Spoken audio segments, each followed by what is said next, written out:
This is a space where we manifest with purpose. Welcome, Feminine Initiate. I'm your host, Jess West. Let's dive in.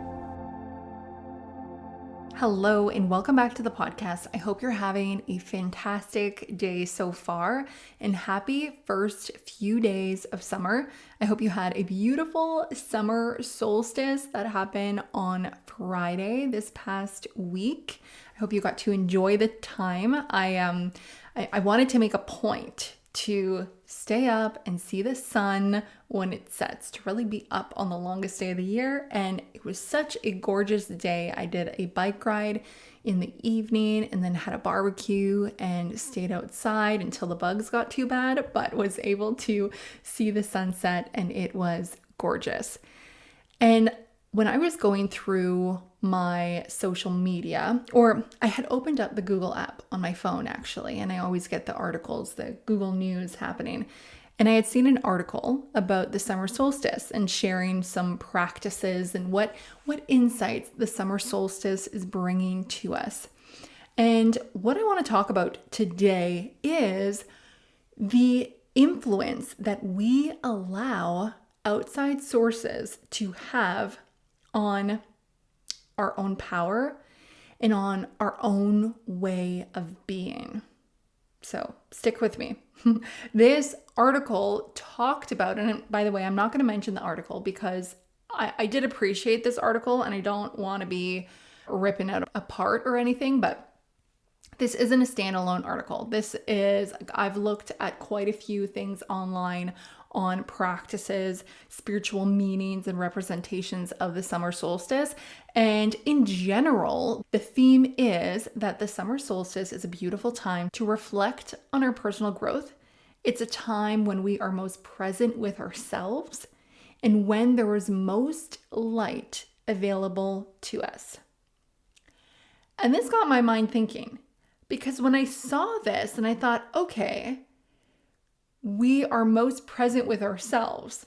However, and if you caught my EFT tapping on Sunday, I had shared that many of us lately are experiencing what seems to be a collective low. Like we seem to be feeling disconnected from our spark. We're lacking inspiration to continue to show up in our business and continue creating content. Now, does that mean that we're necessarily disconnected with ourselves? No, maybe that could mean that for many of us, we're actually going within and figuring out exactly what it is that we want. So it could be it is a great time of self-reflection. However, it's just interesting that this is said to be a time when we are feeling most present, when many of us are feeling low energy right now. And by the way, if you are, then I highly recommend that you check out the EFT tapping that I shared on Sunday, because it will help you release those feelings, any feelings of guilt that you may be holding on to, feeling guilty that you don't really feel like showing up and creating content, and you really want to just take that pause, take that time. And so release those feelings and really embrace your divine timing. That's what the tapping is all about. So I've included the link in the show notes so that you can have easy access to it should you feel like you can benefit from it. I think the thing that threw me off the most too is to say that it is a time that the light is most available to us. And of course, physically speaking, it is the time when the sun is in the sky for the longest. It is the longest day of the year. So of course, the light in terms of the sun is going to be most available to us. But in terms of light and energy, that lightness of feeling, that inspiration, that spark, this isn't necessarily so. That this is the time that it is most accessible to us, because energy is not bound by time or space. And while we were celebrating summer solstice here in the Northern Hemisphere, the Southern Hemisphere was celebrating their winter solstice. So then I got into looking, okay, what is the spiritual significance of the winter solstice? And the winter solstice is really marking a time to go within. It is a time for rest and reflection before the days slowly begin to build themselves and brighter days are on the horizon. It is said that as we consistently nurture ourselves with compassion, allowing for rest and reflection, that joy can be harvested in the coming seasons. That is absolutely true. When we nurture ourselves with compassion, we allow ourselves the grace to rest and reflect, joy will be harvested in the coming seasons. Is it necessarily speaking that is going to be in the spring months that we get to harvest that joy, or in the summer months that we get to harvest that joy? Is it necessarily associated with the winter months that we need to have that time of reflection? No. Again, of course, maybe the outer world where we are physically, our environment is influencing that upon us, though we aren't bound by what is happening on our external world. We aren't necessarily bound by what is happening in our environment. And if you don't quite believe that, then check out the book Man's Search for Meaning by Viktor E. Frankl. He was a Holocaust survivor who had his family stripped from him and spent years in the Nazi concentration camps. And though he experienced some of the most horrific things on earth, he says that the last of human freedoms is our ability to choose one's attitude in any given circumstance. In any circumstance, we still have the power to choose our attitude, how we want to feel about certain things. We get to choose our thoughts, and we know that our beliefs and our thoughts are what generate feelings within us, and it's our feelings that ultimately drive us into action. We always have control of that. We do. Not outside circumstances. Yes, they have a great influence, but are we subject to it 100% of the time to what is happening outside of us? No. We don't need to wait for specific months out of the year to experience joy. We can tap into that joy at any time of year. We don't need to wait for specific times of the year to reflect on our personal growth, to reflect on our own expansion, to be most present with ourselves. This is something that we can do all of the time and reap the benefits of it. We can experience joy at any point in time. It's joy in the progress, joy in the moment. Whenever we set goals, it's never about the goal in itself. It's who we become in the process. And if we enjoy the process and experience that joy, that is the point. It's never waiting for something. And a lot of these things, though it is helpful and it's great and it feels good, and if we have a ritual that we do on summer solstice or winter solstice, absolutely. I'm not saying that we shouldn't. I'm not saying that it isn't good. I'm not saying that it isn't a beautiful reminder. But what I am saying is that we don't have to wait to do that ritual. We don't have to wait to go within. It is something that we can do at any point in time. And I want to go back to energy. Energy is not bound by time or space. Now, I'm not going to go into quantum physics specifically, but what I do want to talk about is distance healing. Distance Reiki, for example. I can do distance Reiki to someone that is in the Southern Hemisphere, someone that is in Australia. I can tap in and send them healing. And I've interviewed incredible healers on the podcast who can do the same, who could look at a photo and send healing to them. There are so many studies being done too. There have been studies done where a group of people are sending positive intentions and thought to seeds, plant seeds, at a great distance, and the plant seeds are reacting positively to those positive intentions and thought. The intentions, the thoughts that we have knows no time or space. We can literally tap into energy at any point in time.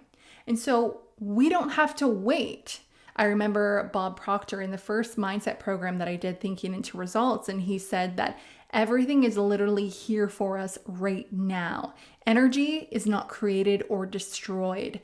Everything is available to us right now in one form or the other. And so the way to fly airplanes has always been here. We just didn't know how to do it until the Wright brothers came along, tapped in to that knowledge, to that frequency, and were able to create the airplanes, and here they are.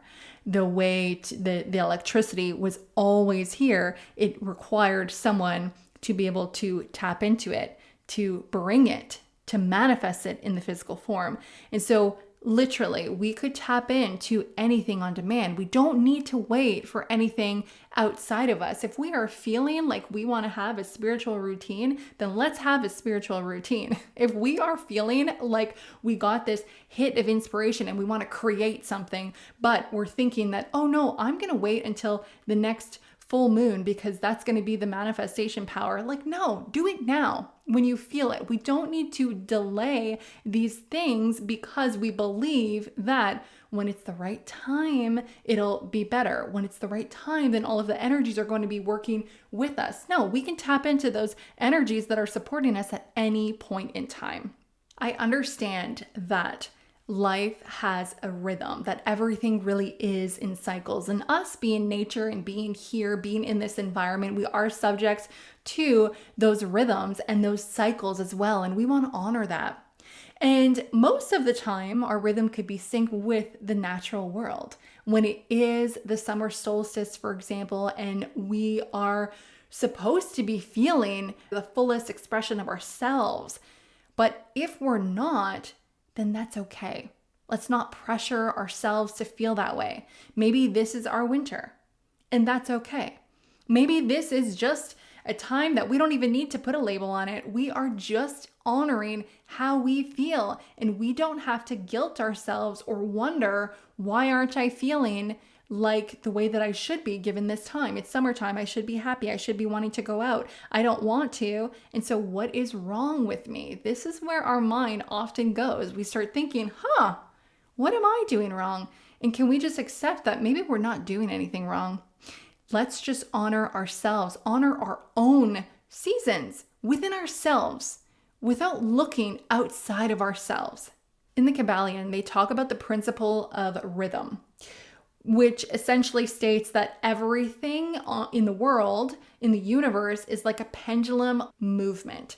It's closely related to the principle of polarity, or the law of polarity, that everything flows in and out between these two poles. And it's like a pendulum swinging to the good and the bad. And we are subject to that pendulum swing. However, it is also said that the Hermetic masters, or the advanced students, apply the law of neutralization. And this is where they polarize themselves on a desired pole, on whatever opposite of that pendulum swing. They will position themselves on that desired pole and deny the swing back of the pendulum. And so whatever happens, the negative, the challenges that they're facing, they will deny that and instead maintain control of their own moods and their feelings. I think that's essentially what Viktor E. Frankl did while he was in the concentration camps. He was able to rise above that negative rhythm. He was able to stay in charge of his own attitude.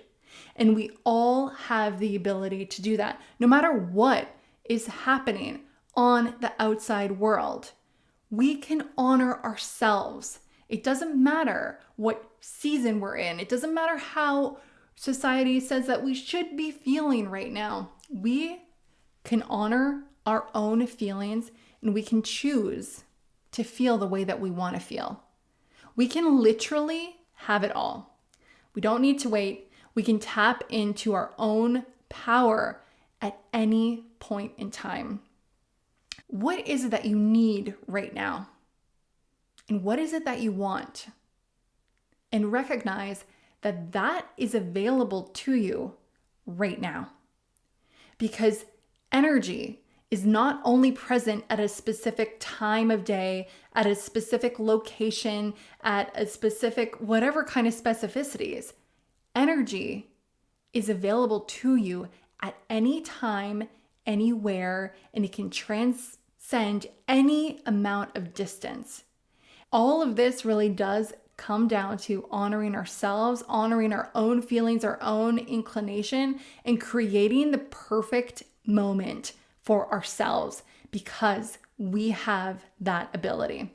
Thank you so much for being here with me today. I hope this resonated. And if you know of someone else who can benefit from this episode, then please share it with them. I hope you have an incredible week. And until next time, be empowered. If you enjoyed today's episode, don't forget to hit subscribe so that you never miss an episode. And I'll see you next time.